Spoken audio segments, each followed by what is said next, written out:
அதை எரித்தார்கள், கருப்பு சட்டை போட்டார்கள். இன்னைக்கு நாங்க அதை ஆதரிக்கிறோம்னு ஓப்பனா சொல்ல ஆரம்பிச்சிட்டாங்க. நோ டீலிமிட்டேஷன்ல திமுகவுக்கு ஃபேர் டீலிமிட்டேஷன். இதை விளக்கம் எடுத்து திமுகவுக்கு பாடம் எடுக்கிற இடத்துல தாவேகாவுக்கு இல்லவும் இல்லை, தாவேகாவுக்கு அந்த அருகதையும் இல்லை. ஃபேர் டீலிமிட்டேஷன் தான் கோரிக்கை, டீலிமிட்டேஷன் பண்ணாம இருக்க முடியாது. ஆனா இங்க காங்கிரஸுக்கு தான் பிரச்சனை. ஃபேர் டீலிமிட்டேஷன் காங்கிரஸுக்கு தான் டீலிமிட்டேஷனே கூடாது அப்படின்ற பிரச்சனை. ஏன்னா அங்க அவங்களுக்கு அரசியல் காரணங்கள் இருக்கு. அணை கட்டுவதை தடுக்க தவறி என்ற ஒரு ஃபால்ஸ் நெரேட்டிவை திமுக எடுக்குது.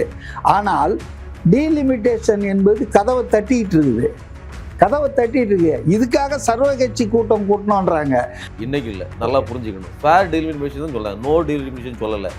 டீலிமிட்டேஷனுங்கிறதே சட்டப்பூர்வமானது தான். நீங்க ஒன்று கூப்பிட்டீங்கல்ல, நான் அதுக்கு வரமாட்டேன், நான் கூப்பிடுறேன், நீங்க வாங்க. அதாவது நீங்க ஒரு பால் போட்டீங்க, திருப்பி நான் ஒன்று போடுறேன்.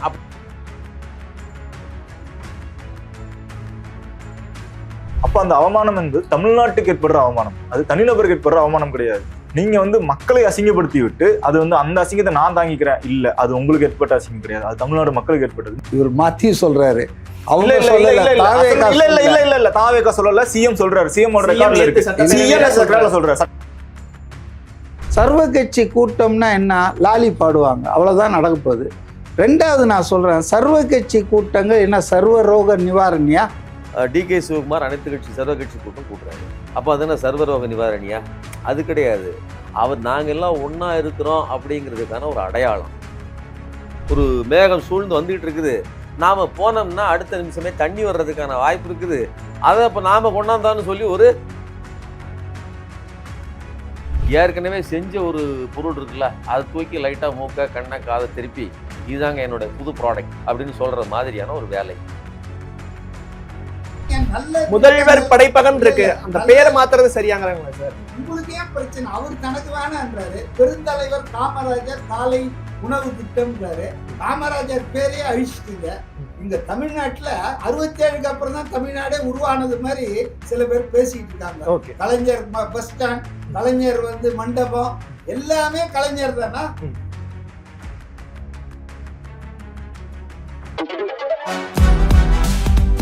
சூப்பரா இருக்கு அம்மா, எனக்கு இதோட சீக்கிரம் தெரியும். Chocolate sweetened condensed milk from Milky Mist. Aachi Masala, எந்த சமையலும் ருசி தேடும் ரகசியம். 20 ரூபாய். தி டிபேட் நேயர்களுக்கு வணக்கம். தாவேகா அரசு பொறுப்பேற்று தங்களுடைய முதல் பட்ஜெட்டை சமீபத்தில் தாக்கல் செஞ்சிருக்காங்க. அதனைத் தொடர்ந்து பட்ஜெட் மீதான விவாதமும் சட்டமன்றத்தில் கடந்த 2 நாட்களாக நடந்துட்டு வரதையும் நம்ம தொடர்ந்து பார்த்துட்டு இருக்கோம். பட்ஜெட் மீதான விவாதம் அப்படிங்கிறத தாண்டி காவிரி நீர் விவகாரம், மேகதாதுவில் அணை கட்டக்கூடாது அப்படிங்கிற விஷயங்கள் பற்றி தொடர்ந்து விவாதம் நடந்துட்டு வரதையும் நம்ம பார்த்துருக்கோம். ஸோ இதையெல்லாம் வச்சுதான் இன்றைய இந்த நிகழ்ச்சியை நம்ம கட்டமைச்சிருக்கோம். முதல்ல விருந்தினர்களை அறிமுகப்படுத்திடுறேன். பத்திரிகையாளர் பிரபாகர் அவர்கள், அரசியல் விமர்சகர் CK மதிவாணன் அவர்கள், பத்திரிகையாளர் சுமன் கம்மி அவர்கள். விருந்தினர்களுக்கு வணக்கம். பத்திரிகையாளர் பிரபாகர், உங்கள்கிட்ட இருந்து ஆரம்பிக்கணும்னு நினைக்கிறேன்.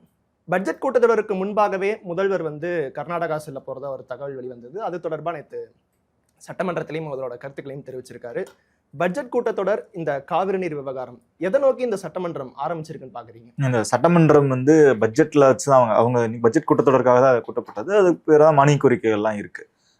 ஆனா இந்த சட்டமன்றத்துல முதல் மைய பொருளாக பேச வேண்டியதும் அது பெரிதாக பேசப்படாம இருந்தது. ஆளும் தரப்பால பேசப்படல. ஆனா பேசப்பட்டிருக்க வேண்டிய விஷயம் காவேரி நதிநீர் விவகாரம் மற்றும் மேகதாது அணை கட்டுற விவகாரம் தொடர்பாக அதிகமாக பேசியிருந்திருக்கணும். அது தொடர்பாக ஒரு முடிவை எட்டியிருக்கணும். ஆல்ரெடி ஒரு தீர்மானம் போட்டிருந்தாங்க, தனி தீர்ப்பாயம் அமைக்கணும், ட்ரிபியூனல் அமைக்கணும் இருக்கு. அந்த தீர்மானம் பிரதமர் அவர்களுக்கு நேரடியாக அனுப்பி வைக்கப்பட்டிருக்கு அப்படின்றாங்க. அப்போ அனுப்பி வைக்கப்பட்டு கிட்டத்தட்ட தீர்மானம் போட்டு ஏறத்தாழ 1 மாதம் ஆக போகுது. இப்போ அடுத்த கட்ட நடவடிக்கை நம்ம என்ன பண்ண போறோம்? ஏன்னா லீகல் ஆப்ஷன்ஸ் எல்லாம் உச்சநீதிமன்றம் வரைக்கும் போய் ரிவ்யூ பெட்டிஷன் வரைக்கும் போய் நிராகரிக்கப்பட்டிருக்கு. இப்போ அடுத்த இருக்கு லீகல் ஆப்ஷனுமே ட்ரிபியூனல் கோரிக்கை வைக்கிறதா அந்த லீகல் ஆப்ஷன். அது தொடர்பாக என்ன நடவடிக்கை எடுத்திருக்காங்க அப்படின்னு சொல்லலை. அனைத்து கட்சி கூட்டத்தை கூட்டணும் அப்படின்றதுதான் அனைத்து எதிர்கட்சிகளோட கோரிக்கையாக இருக்கு. அங்க பாமகவில் தொடங்கி திமுகவில் இருந்து அதிமுக உள்ளிட்ட தேமுதிக உள்ளிட்ட அனைத்து கட்சிகளோட கோரிக்கையும் காவிரி விவகாரம் தொடர்பாக அனைத்து கட்சி கூட்டத்தை கூட்டணும். ஏன்னா அதுதான் இன்றைய இமீடியட் ப்ராப்ளம். பிரச்சனைகள்ல முக்கியத்துவம் கொடுக்க வேண்டிய பிரச்சனை காவேரியில். ஏன்னா இன்னும் தண்ணி வரல, இன்னும் அங்க போய் கடைமடை வரைக்கும் தண்ணி போய் சேரல, இன்னும் அங்க இன்னும் விவசாயிகள் ஆல்ரெடி குறுவை சாகுபடியில பிரச்சனையாயிருச்சு. இப்படின்னு இதுதான் பிரதானப்படுத்தி இருக்க வேண்டிய விஷயங்கள். ஆனா அதை பத்தி எதுவும் பதில் சொல்லவே இல்லை. ஏன் கூப்பிடல, ஏன் தயங்குறாங்க, ஏன் அனைத்து கட்சி கொடுத்த கூட்டல, சட்ட ரீதியாக என்ன நடவடிக்கை எடுக்கப்பட்டிருக்கு, நாங்க பிரதமருக்கு கடிதம் மூலமாக அனுப்பி வச்சுட்டோம் எடுத்த தீர்மானத்தை அப்படின்னு சொல்லி குறிப்பிட்ட பதில் சொன்னாங்க. அதுக்கு நடவடிக்கை எடுக்கலையா? இப்போ நம்ம அனுப்பி வச்சதோட முடிஞ்சிடும். அதில் இப்போ நான் உங்கள்கிட்ட ஒரு கோரிக்கை வைக்கிறேன், கோரிக்கைக்கு நீங்க செவிசாய்க்கலாம், அடுத்து நான் ஒரு அழுத்தம் கொடுக்கணும், என்னாச்சுங்கன்னு உங்களுக்கு ரிமைண்டர் கடிதம் திரும்ப ஒன்று எழுதணும், அல்லது வந்து கடிதத்தோட நேரில் போய் சந்திக்கணும். இவங்க அனைத்து எதிர்க்கட்சிகளும் சொன்ன கோரிக்கையை வந்து எல்லாரும் சென்று நம்ம டெல்லியில போய் சந்திப்போம், தீர்மானத்தை நேரில் போய் நம்ம வந்து பேசிட்டு வருவோம் அப்படின்ட்டு இருந்தாங்க. இந்த மாதிரியான முடிவுகள் வந்து கடந்த முறையும் காவேரி நதிநீர் விவகாரம் தொடர்பாக முன்னாள் முதல்வர் கலைஞர் அவர்கள் இருக்கப்போ நடந்திருக்கு. அம்மையார் ஜெயலலிதா அவர்கள் வந்ததுக்கு பிறகும் அப்படியான முயற்சிகள்லாம் நடத்தப்பட்டிருந்திருக்கு. அப்போ இப்பவும் அதே முயற்சிகள் எடுக்கிறோம். இப்போ நம்மளுக்கு ஒரு காவேரி ஒழுங்காற்று வாரியம்னு ஒன்று இருக்கு, ஒரு கமிஷன் இருக்கு அப்படின்னா அது அமையறதுக்கு காரணமே அவ்வளோ நீண்ட நெறிய போராட்டம் தான். சுப்ரீம் கோர்ட் போய் முதல்ல கேட்குறோம், முடியாதுன்றாங்க, அப்புறம் வந்து ரிவ்யூ போகிறோம், அது நிராகரிக்கப்படுது, அப்புறம் வந்து தீர்ப்பாயம் கோரிக்கைக்கு போகிறாங்க. தீர்ப்பாயம் அமைக்கிறதுக்காக மத்திய அரசு அதை அப்ஜெக்ஷன் தெரிவிக்கல. அந்த நேரத்தில் அப்ஜெக்ஷன் தெரிவிக்கக்கூடாதுன்ற இங்கிருந்து தகவல் தெரிவிக்கப்பட்ட அடிப்படையில் அப்ஜெக்ஷன் தெரிவிக்காம தீர்ப்பாயம் அமைக்கிறாங்க. தீர்ப்பாயத்தில் போய் ஒரு இடைக்கால உத்தரவு நீங்க போடுங்கன்னு கேட்குறாங்க. அப்போ ட்ரிபியூனலுக்கு இடைக்கால உத்தரவுக்கு வந்து அதிகாரம் இல்லை அப்படின்றாங்க. அப்போ அந்த அதிகாரம் இருக்கா இல்லையான்றதுக்காக திரும்பவும் வந்து உச்சநீதிமன்றத்துக்காக வழக்கு தொடுக்கிறாங்க. அதிகாரம் இருக்குன்னு சொல்றாங்க. அப்ப 202 டிஎம்சி வந்து இடைக்கால உத்தரவு பெற்றுட்டு வர்றாங்க. அதற்கு பிறகு அந்த தீர்ப்பாயத்துல ட்ரிபியூனல் நடந்த வழக்குல தொடர்ச்சியாக தான் நமக்கு இப்போ வந்து அந்த கமிட்டி கமிஷன் அமைச்சிருக்காங்க. அப்போ இப்போ அதே திரும்ப மேகதாதுக்கும் அதே தான். மேகதாதுக்கும் நம்ம பேச்சுவார்த்தை நடத்தணும், முடியல. காங்கிரஸ் அங்க கர்நாடகா ஒத்துக்கல, உச்சநீதிமன்றம் போறோம், முடியல. உயர்நீதிமன்றம் அதுக்கு ரிவ்யூ பெட்டிஷன் போறோம், அது நிராகரிச்சாங்க. அப்ப அடுத்து இருக்க வாய்ப்பு என்னன்னா இதுக்கு ட்ரிபியூனல் அமைக்கிறது தான். நீங்க வந்து நாங்க எதிர்க்கிறோம் அப்படின்னு ஒரு தீர்மானம் எதிர்த்துட்டா ஐயோ தமிழ்நாடு தீர்மானம் நிறைவேற்றிட்டாங்கன்னு சொல்லி கர்நாடகா நிறுத்த மாட்டாங்க. ஏன்னா டிபிஆருக்கு அப்ரூவல் மத்திய அரசு வாங்கிட்டாங்க. மத்திய அரசும் வந்து அவங்களுக்கான சாதகவாதங்களை பார்த்து, அரசியல் ஆதாயங்களை பார்த்து தான் எடுப்பாங்க. அப்போ அதுக்காக தான் நம்ம வந்து ஒரு தீர்ப்பாயம் அமைக்கணும், அங்க தீர்ப்பாயத்திட்ட போய் நம்ம முறையிடணும், அங்க வந்து எடுக்கணும். அது வரைக்கும் இதை வந்து இடைக்கால ஒரு உத்தரவு வாங்க முடியும். ஏன்னா முன்னுதாரணம் இருக்கு நம்ம கிட்ட. இடைக்கால உத்தரவு மூலமாக இதுக்கு ஒரு இடைக்காலமா தடை வாங்கலாம் இந்த பணிகள் தொடங்குறதுக்கு. அப்புறம் அந்த தீர்ப்பாயத்துல வந்து சாதகபாதங்களை முன்வைக்கலாம். ஆல்ரெடி வழக்கு நடத்தியிருக்கோம் காவேரி நதிநீர் தொடர்பாக. இப்போ இதுதான் வந்து காவேரிக்கு என்ன ப்ரொசீஜர் ஃபாலோ பண்ணுவாங்களோ இடத்துல அதே ப்ரொசீஜர் தான். நீங்க புதுசா எதுவும் பின்பற்ற போறது இல்லை.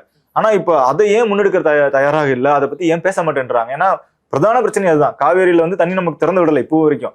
கபினில இருந்து வந்த நீர் வந்து உபரி நீர் தான். அது வந்து தேக்கி வச்சிருந்தா வந்து அங்க டேம் உடைஞ்சிடும், அங்க பாதிக்கப்படும்ன்ற ஒரு உபரி நீர் தான் வெளியே வந்திருக்கே ஒழிய நமக்கான உரிமை நீர் வந்து இன்னும் வந்து சேரல. அப்ப அது பேசப்பட்டிருக்கணும். ஆனா அதற்கு பதில் வந்து உரிய பதில் யாரும் அளிக்கவே இல்லை. அதற்கு மாறாக நாங்க வேற ஒரு விஷயத்துக்காக நாங்க வந்து ஒரு கூட்டத்தை கூட்டுறோம். காவிரி நதிநீர் இந்த மேகதாது விவகாரம் தொடர்பாகவே முதலமைச்சர் சொல்றாரு, நான் தான் அதுக்கு முன்மொழிஞ்சேன், கர்நாடகா போகணும், அதுக்கு எந்த ஒரு அவமானம் இருந்தாலும் அதை நான் ஏத்துக்க தயாரா இருக்கேன், நமக்கு தேவை தீர்வு தான், சும்மா நம்ம போட்டி போட்டுட்டு சண்டை போட்டுட்டு இருந்தோம்னா மக்கள் தான் பாதிக்கப்படுறாங்க, ஸோ அதற்கான தீர்வினுடைய ஒரு இதாக தான் நான் போகணும்னு நினைச்சேன் அப்படிங்கிறதையும் முதல்வர் சொல்றாரு. ஆமா சார், ஏன்னா இது வந்து ஒரு 2 வருடமே ஆன கட்சி. அந்த கட்சியில் இருக்கவங்க எல்லாரும் இப்பதான் அரசியலுக்கு வந்திருக்காங்க. அவங்களுக்கு எல்லாருக்கும் இந்த தீர்வு இதுக்கு முந்தைய இருக்க அரசியலோ அல்லது இந்த ப்ரொசீஜர்லாம் அவங்க ஃபாலோ பண்ணியிருப்பாங்களான்னு தெரியாது, வாசிச்சிருப்பாங்களான்னு தெரியாது. நம்ம எல்லாமே அவங்களுக்கு தெரியணும்னு எதிர்பார்க்கவும் முடியாது. ஏன்னா ஒரு புதிய கட்சி, புதிய முதல்வர், புதிய அமைச்சர்களாக இருக்கும்போது எல்லாமே அவங்களுக்கு தெரியும்னு எதிர்பார்க்க முடியாது. அப்போ தெரியாதனாலதான் வந்து எதிர்கட்சியில் இருக்க அனைவரும் இதை வலியுறுத்துறாங்க, அப்படி பேசியெல்லாம் தீர்க்க முடியாதுங்க அப்படின்னு. தமிழ்நாட்டில் இருக்க அனைத்து கட்சிகளும், அதாவது தாவேகா ஆட்சி அமைக்கிறதுக்காக ஆதரவளித்த கட்சிகள் உட்பட எல்லாரும் இது இப்படி போகாதீங்க, இப்படி ஒரு பெரும் அவமானம் வைப்பதற்கான வாய்ப்பு இருக்கு, அவங்க விடமாட்டாங்க, அங்க போயும் பேச்சுவார்த்தை தோல்வியில முடியும் அப்படின்னு சொல்றாங்க. அப்படி முன்வைக்கிறாங்கன்னா அந்த அவமானத்தையும் தாங்கிக் கொள்ள நான் தயாராக இருக்கிறேன் அப்படின்னா அது தனிப்பட்ட திரு ஜோசப் விஜய் அவர்களுக்கான அவமானம் இல்லை. அவர் தற்போது முதல்வராக இருக்கிறார், தமிழ்நாட்டின் முதலமைச்சராக இருக்கிறார். அப்ப அந்த அவமானம் என்பது தமிழ்நாட்டுக்கு ஏற்படுற அவமானம், அது தனிநபருக்கு ஏற்படுற அவமானம் கிடையாது. நாங்க வந்து தமிழ்நாட்டுக்கு ஏற்படுற அவமானத்தை நான் தனிநபர் தாங்கிக்கிறேன் அப்படின்றதும், தனிநபர் மீது வைக்கப்படுற குற்றச்சாட்டை வந்து தமிழ்நாடு மீது வைக்கப்படுற குற்றச்சாட்டாகவும் வந்து மாத்தி பேச முடியாது. இன்று அவர் முதல்வராக இருக்கார், அங்குமே தனிப்பட்ட முறையில் ஒரு குற்றச்சாட்டு வச்சா அது உங்க மீது வைக்கப்படுற குற்றம். பாருங்க மக்கள் எல்லாம் இப்படி சொல்லிட்டாங்க அப்படின்னு திசை திருப்புறதும், நீங்க வந்து மக்களை அசிங்கப்படுத்தி விட்டு அது வந்து அந்த அசிங்கத்தை நான் தாங்கிக்கிறேன், இல்ல அது உங்களுக்கு ஏற்பட்ட அசிங்கம் கிடையாது, அது தமிழ்நாடு மக்களுக்கு ஏற்பட்டது, நீங்க தனிப்பட்ட தாங்கிக்க முடியாது. இப்ப தமிழ்நாடு முதல்வர் வரானான்னு சொல்றாங்க அப்படின்னா தமிழ்நாட்டுக்கு ஏற்படுற அசிங்கம் அது தனிநபருக்கு. இது வந்து இது ரெண்டும் வயசு வருஷம் மாத்திக்கிறாங்க. உங்க மீது ஒரு குற்றச்சாட்டு வச்சா மக்களை சொல்லிட்டாங்கன்றதும், அவங்க வந்து அது வரும்பொழுது இல்ல இது மக்களுக்கானதுல என்னோடது நான் தனிப்பட்ட நான் தாங்கிக்கிறேன்றதும் வந்து மாத்தி டைவர்ஷனுக்கு மாத்திக்கிறது. ஸோ இது அவருக்கு ஏற்பட்டது கிடையாது, இது தமிழ்நாடு மக்களுக்கு ஏற்பட்டது. இன்னொன்று இதுதான் பேசி தீர்க்க முடியாதுன்னு ஊருக்கே தெரியுமே. நாங்க வந்து பகை நாடுகளே பேசி தீர்க்கிறாங்க, பக்கத்து மாநிலத்துல பேசினா என்னன்றது வந்து எதுகை முனையாக தமிழ்ல வாசிக்கிறப்ப நல்லா இருக்கும். ஆனா அது இது நாள் வரைக்கும் சாத்தியம் இல்லாம இருந்ததுதான், இது நாள் வரைக்கும் முடியலதான். இதே விமர்சனம் கடந்த காலங்களில் திமுக மீதும் வைக்கப்பட்டிருக்கு. கூட்டணி கட்சி, உங்க கூட்டணி கட்சி தானே காங்கிரஸ், பக்கத்து ஸ்டேட்ல அவங்க தானே இருக்காங்க. இப்ப கேரளால நம்மளுக்கு வந்து முல்லை பெரியார் பிரச்சனை வந்து வரும்பொழுதும் சரி, காங்கிரஸும் இடதுசாரிகள் மாறி மாறி யார் ஆட்சியில் இருந்தாலும் கம்யூனிஸ்டுகள் உங்க கூட்டணியில தானே இருக்காங்க, காங்கிரஸ் உங்க கூட்டணியில தானே இருக்காங்க அப்படின்னு விமர்சனம் வைக்கப்பட்டது. அப்போ திமுகவும் இதே நிலைப்பாடு தான். கூட்டணி கட்சியாகவே இருந்தாலும் அது சட்ட ரீதியாகவும் நீதிமன்றத்திலையும் இந்த மாதிரி தீர்ப்பாயம் மூலமாக தான் வந்து பெற்றிருந்திருக்காங்க. அப்ப நீங்க வந்து இப்போ அதான் நடக்க போகுது. ஏன்னா அவங்க மாநிலத்துல அவங்க பிரச்சனை இருக்கும். இந்த தீர்ப்பாயம் ட்ரிபியூனல் ஏன் ஒண்ணு கேட்கறாங்க, ஏன் வந்து இது பேச்சுவார்த்தையின் மூலம் வர முடியாதுன்னா, எப்படி இது தாவேக்காக்கு ஒரு அரசியலோ அந்த மாநிலத்தில் இருக்கவங்களுக்கு அரசியல். எப்ப நீங்க ஒரு சுமூக பேச்சுவார்த்தைக்கு வர முடியும்? நீங்க ஒரு 10 டிமாண்ட் வச்சிருக்கீங்க, நான் ஒரு கண்டிஷன் வச்சிருக்கேன், 2 பேரும் வந்து நீங்க ஒரு 2 விஷயத்தை விட்டு கொடுக்கணும், நான் ஒரு 2 விஷயத்தை விட்டு கொடுக்கணும். இது இரு மாநில முதல்வர்கள் பேசும்பொழுது யார் எதை எவ்வளவு விட்டு கொடுத்தாலும் அது வந்து அது அவங்க இதுல பொலிட்டிக்கலா பேக் ஃபயர் ஆகும். இதை மத்திய அரசு மத்தியஸ்தம் பண்ணா கூட மத்திய அரசுக்கும் ஒரு கட்சி சார்ந்தானே இயங்குறாங்க. அப்ப அந்த கட்சிக்கும் வந்து அரசியல் ஆதாயம் இருக்கலாம் அந்த மாநிலத்துல. அதனாலதான் நம்ம நீதிமன்றங்கள் நாடுறதும் தீர்ப்பாயம் அமைக்கிறதும் தீர்ப்பாயங்கள் மூலமாக தீர்ப்புகளை பெற்று நம்மளுக்கான உரிமைகளை பெறுறதுன்றது இதுதான் வழிமுறை. இதெல்லாம் யாரும் சொல்லல, அல்லது சொல்லியும் அதை வந்து செவிசாய்க்க மறுத்திருக்காங்க அப்படின்னு தான் பார்க்கணும். மதிவண்ணன் சார், நீதிமன்றத்தின் மூலமா மட்டும்தான் இந்த மேகதாது விவகாரத்துல தீர்வு கிடைக்கும், அதுக்கு தொடர்ந்து சட்ட ரீதியான நடவடிக்கைகளை எடுத்துட்டு இருக்கோம், இந்த நேரத்துல தீர்வு கிடைக்காதுன்னு தெரிஞ்சும் எனக்கு அவமானம் ஏற்பட்டாலும் பரவாயில்ல, நான் கர்நாடகா மக்களுக்காக போகலான்னு நினைச்சேன் அப்படின்னு சொல்றது என்ன மாதிரியான ஒரு அணுகுமுறை? இந்த சட்டமன்றம் குறித்து உங்களுடைய கருத்து? இல்லை, முதல்வர் வந்து தன்னுடைய அந்த சிறப்பு ஒத்திவைப்பு தீர்மானத்துக்கு மேலே பேசும்போது சொன்னதை இவர் சொல்கிறாரு. அதாவது எதிர்கட்சிகள் தான் அதை வந்து கிளப்பி விட்டாங்க. அவமானம்ன்ற அந்த விஷயத்தை, கான்செப்டை இவங்க தான், எதிர்கட்சிகள் தான், இது தமிழ்நாட்டுக்கு ஏற்பட்ட அவமானம் இவர் மாற்றி சொல்கிறாரு. அவங்க தாவேகா சொல்லல, சிஎம் சொல்றாரு. சிஎம் சொல்றாரு, சட்டசபையில சிஎம் சொல்றாரு, அசெம்பிளில இருக்கு, வீடியோல இருக்கு. இது எதிர்க்கட்சிகள் சொல்ல, நான் சொல்லல, சிஎம் சொன்னது. ஹலோ, கொஞ்சம் பொறுமையா, நீங்க பொறுமையா இருக்கு. சிஎம் சொல்றாரு, சிஎம் சொல்றத நான் கோட் பண்றேன். அதாவது வேற யார் சொல்றதையும் கோட் பண்ணல, நீங்க என்ன வந்து வேற யாரை கோட் பண்றீங்க? நான் சிஎம் சொல்றத கோட் பண்றேன். சிஎம் சொன்னாரா இல்லையா சார்? சிஎம் சொன்னாரா? அவமானம் என்பது பழனிசாமி சொன்னாரு. இந்த சட்டசபை கூட்டத்தொடருக்கு முன்னாலே இத கதை ஆரம்பிச்சிருச்சுங்க. அசெம்பிளில அவங்க சொன்னதை சொன்னார்.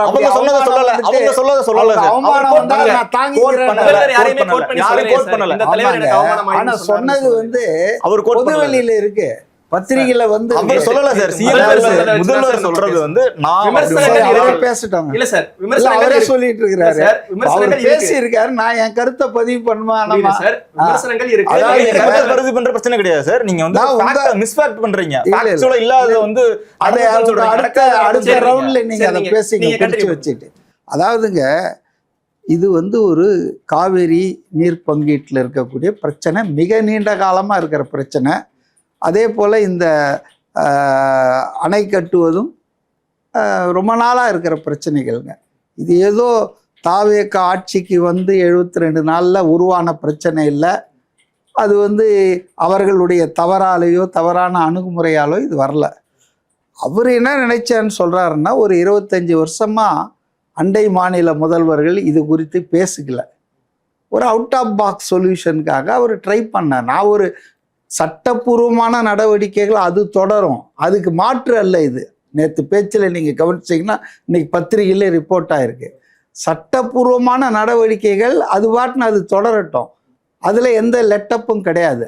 ஆனால் ஒரு மாற்றாக அவர் இதுதான் சொன்னார். இப்போ உக்ரைன் ரஷ்யா அப்படி சொல்லலை, அவர் சண்டை போட்டுட்டு இருக்கிற நாடுகளே வந்து உட்காந்து பேசுகிறாங்க. ஈரான் அமெரிக்கா குண்டு போட்டிருக்காங்க, ஆனாலும் உட்காந்து ஒரு இடத்துல பேசிகிட்டு இருக்காங்க. அதனால் 2 அண்டை மாநிலங்களிடையே பேசி தீர்ப்பதற்கு ஒரு மெத்தடு, அதில் ஒன்றும் தப்பு இருக்கிறதா நான் நினைக்கல. ஆகவே நான் அதை போகணும்னு முயற்சி பண்ணேன் அப்படின்னு சொன்னார். நம்ம fact of the case is, இவர் தான் லெட்டர் எழுதினார். அஃப்கோர்ஸ் அவர் அஃபிஷியலாக தமிழ்நாட்டிலேருந்து யாரும் சொல்லனாலும் மிஸ்டர் சிவகுமார் வந்து பப்ளிக்காக பத்திரிகையாளர் மத்தியில் பிடிஐயில் பேசும்போது சொன்னார், எனக்கு வந்து லெட்டர் எழுதியிருக்கார் தமிழக முதல்வர். எப்பயுமே தமிழ்நாட்டில இருந்து இந்த மாதிரி முதல்வர் வராங்க அப்படிங்கறத டிகே சிவகுமார் அவர்கள் தான் சொல்றாங்களே தவிர, அதை தான் நான் சொல்ல வரேன். அமைச்சர்கள் வந்து இந்த பயணம் குறித்து வேளாண் துறை அமைச்சர் வந்து இந்த மாதிரி கர்நாடகா போறாருன்னு சொல்றாங்க. சிடிஆர் மாதிரி இல்ல, அப்படி எதுவும் இல்லைங்கிறாங்க. அதாங்க வெளிப்படையான ஒரு இதே இல்லை, எல்லாமே தகவலா தானே சார் இருக்கு. இல்லை இந்த இன்ஃபர்மேஷன் ஏஜ்ல எல்லாமே வெளிப்படையாதான் இருக்கு. இப்போ கர்நாடகா சீஃப் மினிஸ்டர் சொல்லி அது வெளியே வந்துடுச்சு இல்லை, அதாவது தமிழ்நாடு முதலமைச்சர் தரப்புல இருந்து எதுவும் இல்ல. சொல்லுங்க சார். அதாவது நீங்க ஒவ்வொரு மனிதருக்கும் ஒரு ஒரு ஆட்டிடியூட் இருக்குங்க. சில பேர் போறதுக்கு முன்னாலே டமாரம் அடிச்சுட்டு போவாங்க. சில பேர் போயிட்டு வந்து சொல்லலாம், வெற்றிகரமா முடிஞ்சா சொல்லலாம் அப்படின்னு கூட இருக்கலாம். சில அணுகுமுறைகள் தான் வித்தியாசம். அதாவது இதிலெல்லாம் இது இப்போ தப்பு கண்டுபிடிக்கிறது எனக்கு என்னவோ அது நியாயமா படல. ஸோ இந்த பிரச்சனைகள் வந்துங்க இது ரொம்ப நாளாக இருக்கிற பிரச்சனை. சொல்லப்போனால் mishandling, wrong handling by the previous government. குறிப்பாக டிஎம்கேவை தான் நான் சொல்லுவேன். இப்போ திருப்பி நீங்கள் வரலாறு பேசாதீங்கன்னா அதை வரலாறு பேசி தான் ஆகணும். இப்போ இன்னைக்கு கூட விவாதம் என்ன நடந்துட்டுருக்கு, பெரிய இதில் வந்து crucial mistake committed by mister Karunanidhi then CM. அதாவது 71 ஒரு கேஸ் போடுறாரு உச்சநீதிமன்றத்தை தமிழ்நாடு சார்பாக, இந்த காவேரி நீர் பங்கீட்டு சமாச்சாரமாக. அது கூட ஆக்சுவலாக வெயிட் பண்ணியிருக்கலாம். 24 50 வருஷத்துக்கு போட்ட உடன்பாடு 74 தான் முடியுது. அதுக்கு முன்னாலேயே வந்து ரீநெகோஷியேட் பண்ணி ரினியூ பண்ணிக்கலான்னு அதில் ஒரு சரத்து இருக்குது. But it did not wait for that 24 வரைக்கும், 74 வரைக்கும் இல்லை, 71 அவர் வந்து சுப்ரீம் கோர்ட்டுக்கு போகிறார். கேஸுக்கு போனது தமிழ்நாடு தான். சுப்ரீம் கோர்ட்டுக்கு போகிறாரு. ஓகே, சட்டப்பூர்வமாக ஒரு வழக்கு நம்ம மாநிலத்துக்கு தேவையான நீர் பங்கீடை உறுதி செய்ய போனார்னு சொல்லலாம். ஆனால் எதுக்காக 1972 கேஸை வித்ட்ரா பண்ணார்? போனது அவர் தான், ஆனால் அவர் அதை வித்ட்ரா பண்ணுறாரு. ஏன்னா இப்போ இந்திரா காந்தி வந்து ஆட்சியில் இருக்காங்க. அவங்க சொல்லியிருப்பாங்களோ இல்லை இவர் வந்து காம்ப்ரமைஸ் பண்ணி பேச்சுவார்த்தையில் ஒரு நெகோசியேட்டட் செட்டில்மெண்ட் வரலாம். இன்னைக்கு விஜய் நம்புறாரு இல்லையா, ஒரு நெகோசியேட்டட் settlement between Karnataka and Tamil Nadu possible. அதனால தானே நம்ம போய் பேசி பார்க்கலான்றாரு, வித்தவுட் லெட்டிங் த லீகல் இதை வந்து கைவிடாம. ஆனால் இவர் என்ன பண்ணிட்டாருன்னா, இவர் லீகலாக போட்ட கேஸை வித்ட்ரா பண்ணிட்டார் சுப்ரீம் கோர்ட்டில் 72 ஒரு வருஷம் கழிச்சு. வித்ட்ரா பண்ணிட்டு நெகோசியேட்டட் செட்டில்மெண்ட் வரும்னு எதிர்பார்த்தார், ஆனால் வரலை. ஸோ இது ஒரு மிக முக்கியமான செட்பேக் தமிழ்நாட்டுக்கு காவேரி இஷ்யூலன்றத யாரும் மறக்கவும் முடியாது, மறைக்கவும் முடியாது. அதுக்காக நான் இப்போ அவங்கள பிளேம் பண்ணுறதில்ல, அதெல்லாம் போயாச்சு. Much water has flown through the bridges. அப்போ இன்னைக்கு வந்துங்க இந்த ஆட்சியின் முதல் கூட்டத்தொடர் அன்னைக்கே ஒரு மனதான தீர்மானத்தை நிறைவேற்றினார்கள் முதலமைச்சர் அரசு சார்பாக. அதில் வந்து மேகதாது அணை கட்டுவது பற்றி, அதை வந்து தடுப்பணுன்றதை பற்றி. அப்போ எல்லாரும் ஒரு மனதாக தான் ஏற்றுக்கிட்டாங்க. அது கடைசி நேரத்தில் எதிர்கட்சி தலைவர் உதயநிதி கூட நான் ஒன்று கொடுத்தேன்னாரு. அவங்க 2 பேரும் பேசிக்கினாங்க, என்ன ஏதுன்னு நமக்கு யாருக்குமே தெரியாது. சரி அதையும் சேர்த்துக்குவோம் அப்படின்னு சொல்லிட்டார் நடுவர் மன்றம். அதாங்க, அதையும் சேர்த்து, நம்ம யாருக்கும் அப்போ தெரியாது, நான் கொடுத்தேன்னாரு அவர். ஓகே, அதையும் சேர்த்து தீர்மானத்தை நிறைவேற்றுறோன்னு சொன்னாங்க. பட் ஸ்பீக்கர் வந்து அதை யுனானிமஸாக ஏற்றுக்கப்பட்டதுன்னு அறிவிச்சிட்டார். பட் எல்லாரும் வீட்டுக்கு போயிட்டு மறுநாள் வந்தோடனே ஆஃப்டர் தாட் ஆயாச்சு. ஏடிஎம்கே அதை அப்போஸ் பண்ணுறாங்க. அதாவது உதயநிதி கொடுத்த அந்த அமெண்ட்மெண்ட்டை நாங்கள் ஏற்றுக்கலன்றாங்க. அன்புமணி ராமதாஸ் பாமக ஏற்றுக்கலன்றாங்க. எந்த அளவுக்கு போயிடுச்சுன்னா, ஒரு மனதாக போட்டப்பட்டதாக சொல்லப்பட்ட தீர்மானம் சட்டசபையில் இன்னைக்கு ஹைகோர்ட்டில் லிட்டிகேஷனில் போய் நிற்கிது. அதிமுக வழக்கு தொடுத்துட்டாங்க இந்த தீர்மானத்தை எதிர்த்து. இந்த மாதிரி நடந்துட்டு இருக்கும்போது சர்வ கட்சி கூட்டத்தை கூட்டணுன்றீங்க. சர்வ கட்சி கூட்டம்னா என்ன, லாலி பாடுவாங்க, அவ்வளோதான் நடக்க போகுது. 2வது நான் சொல்கிறேன், சர்வ கட்சி கூட்டங்கள் என்ன சர்வ ரோக நிவாரணியா?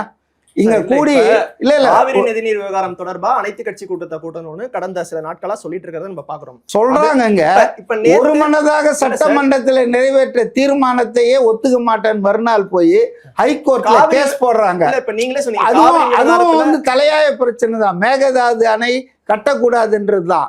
சோ அதனால இங்க இருக்கிற கட்சி கூட்டம் கூட்டத்துல என்ன இல்லைங்க, ஒருமித்த கருத்து இல்ல. நம்ம வந்து we are divided எக்ஸ்போஸ் ஆகும். கர்நாடகால வந்து எல்லாரும் ஒன்னா இருக்காங்க, பாஜக காங்கிரஸ் எல்லாம். அங்க கன்னட உரிமை, கர்நாடகாவின் உரிமைன்றதுல எல்லாம் ஒன்னா இருக்காங்க.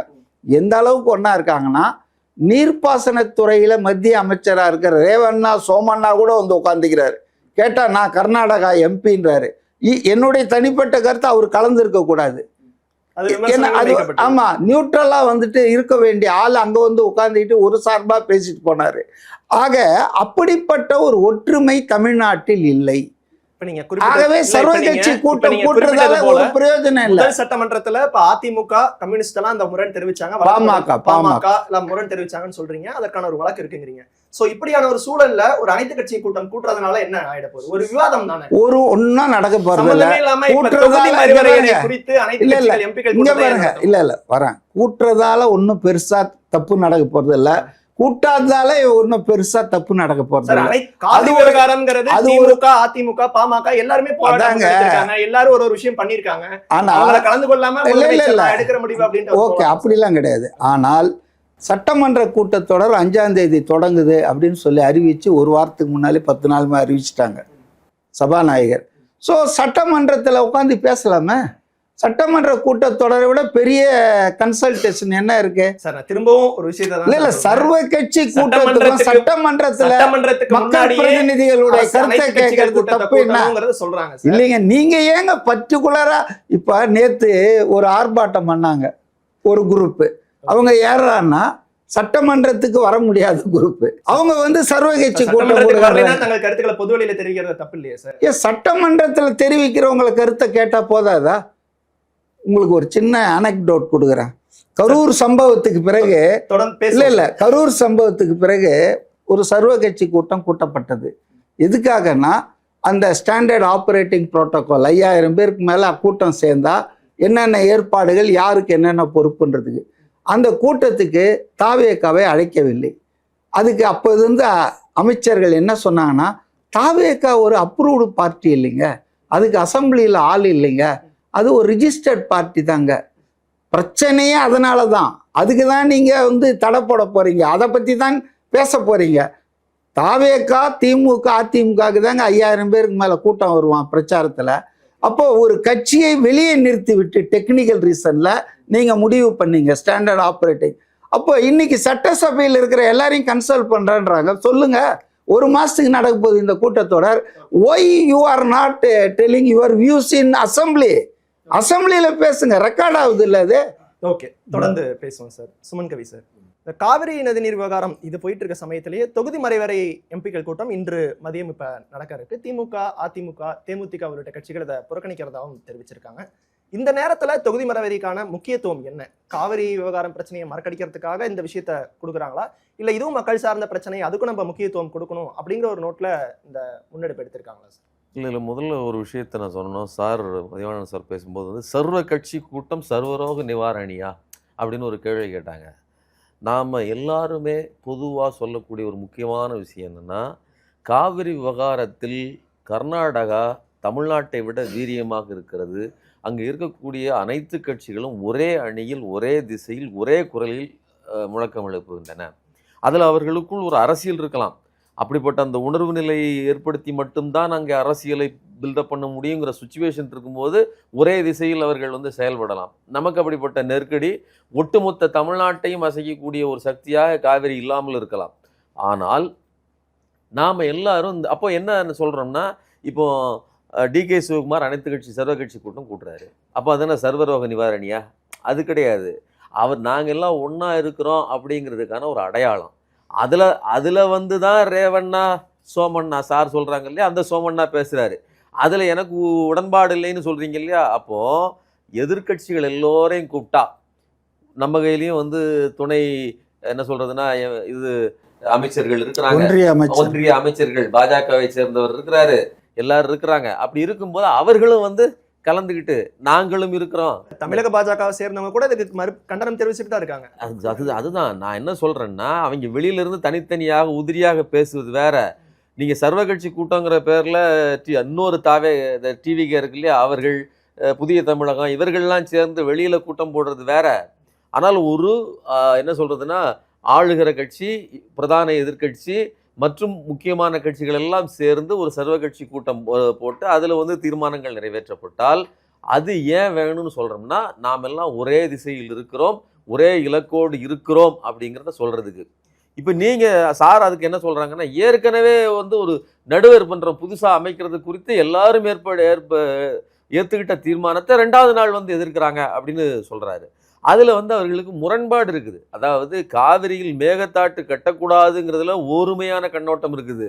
ஆனா நடுவர் மன்றம்ங்கிறதுல 2 கண்ணோட்டம் இருக்குது. ஏன் அப்படின்னா, ஏற்கனவே ஒரு நடுவர் மன்றம் இருக்கும்போது இன்னொரு நடுவர் மன்றம் என்பது அது புரட்டும், அது பிரச்சனையை இன்னும் டிவைட் ஆக்கும், அது இன்னும் கூடுதலா எதிரிகளுக்கு அதாவது எதிரி என்ன சொல்ற ஆப்போசிஷனா இருக்கக்கூடியவர்களுக்கு வாய்ப்பாய்ப்படும் அப்படின்னு அவர்கள் சொல்வதில் ஒரு நியாயம் இருப்பதா நான் பார்க்குறேன். நான் சொல்றது வந்து பாமக இதை வேண்டாங்குது, அதாவது கூடுதல் இன்னொரு நடுவர் மன்றத்தை.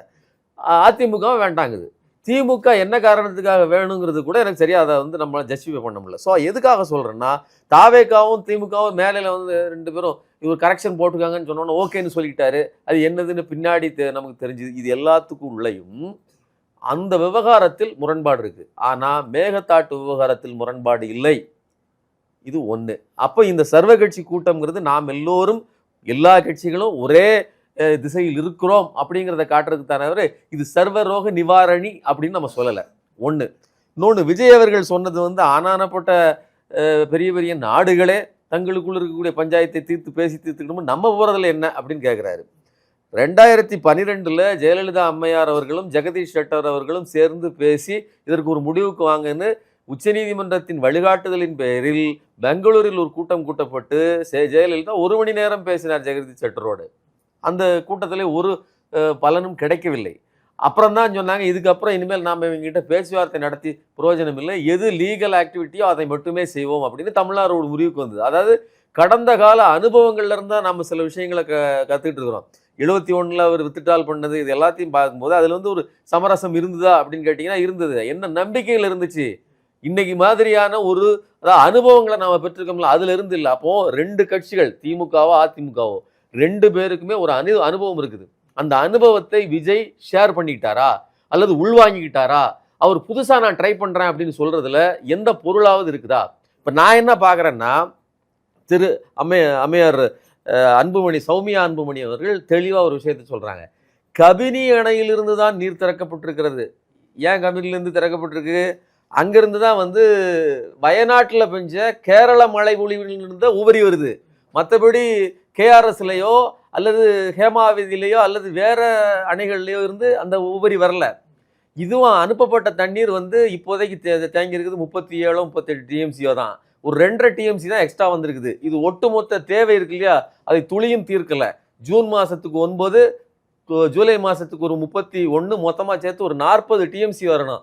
மழை பெஞ்சு வந்தது 2.5 டிஎம்சி தான். ஆனா விஜய்க்கு என்ன எண்ணம் இருந்திருக்கலாம்னா, மழை சார்ந்த பிரச்சனை இதெல்லாம் அதாவது ஒரு மேகம் சூழ்ந்து வந்துகிட்டு இருக்குது, நாம போனோம்னா அடுத்த நிமிஷமே தண்ணி வர்றதுக்கான வாய்ப்பு இருக்குது, நாம போயிட்டு திரும்பி வந்தோம்.